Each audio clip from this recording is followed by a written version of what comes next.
Lūkšana pateicībā par visu, ko Dievs labu darījis. Dieva Tēva un Dēla un Svētā gara vārdā. Amen. Tavi necienīgie kalpi, Kung, pateicīgi būdami par tavām lielām labestībām, kas pie mums notikušas, mēs godinām tevi, teicam, svētījam, pateicamies, dziedam un augsti teicam tavu sirds žēlastību. Un kā kalpi, ar mīlestību tev saucam, gods tev, mūsu labdarītāji, pestītāji.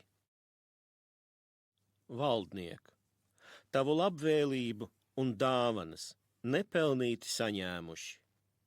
Mēs kā necienīgi kalpi pie tevis sirsnīgi steidzamies, un pateicību, cik spēdami pienesam, un tevi par laba darītāju un radītāju godādami saucam. Slavēts esi, dāsni devīgais Dievs! Slava Tēvam un Dēlam un Svētajam garam, tagad, vienmēr un mūžīgi mūžos. Amen.